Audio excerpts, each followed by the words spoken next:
আগামীকাল বুধবার ফজরের নামাজের পর থেকেই শুরু হবে বাংলাদেশের সবচাইতে বরকতপূর্ণ দোয়া কবুলের দিন ইয়াউমুল আরাফা।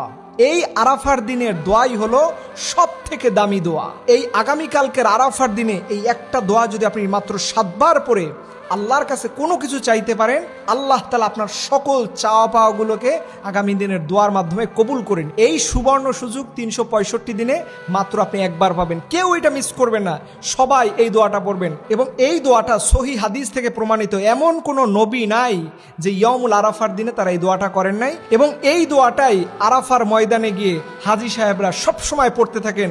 আপনারা সবাই আমার সাথে এই দোয়াটা বলুন, মুখে মুখে বললেই আপনাদের মুখস্থ হয়ে যাবে। আপনারা পড়বেন লা ইলাহা ইল্লাল্লাহু ওয়াহদাহু লা শারীকা লাহু লাহুল মুলক ওয়া লাহুল হামদ ওয়া হুয়া আলা কুল্লি শাইইন কদির।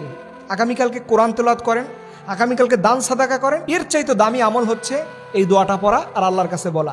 7 বার পরে আপনি আল্লাহর কাছে যা চাইবেন আল্লাহ তাআলা দিয়ে দেবে। এবং এই ইয়াউমুল আরাফার দিনে দামি আরেকটা আমল আছে, সেটি হচ্ছে রোজা রাখা। আপনারা যারা রোজা রাখবেন অবশ্যই আজকে সাহারি খেয়ে আগামীকালকে রোজা থাকবেন। এই একটা রোজা আপনার পূর্বের এবং আগামী দিনের 2 বছরের গুনাহ মাফ করে দেয়। সুবহানাল্লাহি ওয়া বিহামদি। দেখেন, ইয়াউমুল আরাফা জীবনে আপনি বারবার পাবেন না, প্রতি বছরে একবার পাবেন। এর জন্য এই সুবর্ণ সুযোগকে কাজে লাগাবেন। এখনও যাদের এই দোয়াটা মুখস্থ হয় নাই, আমি মেহেরবানি করে অনুরোধ করে বলবো আপনারা প্লিজ এই দোয়াটা এখনই মুখস্থ করে নেন।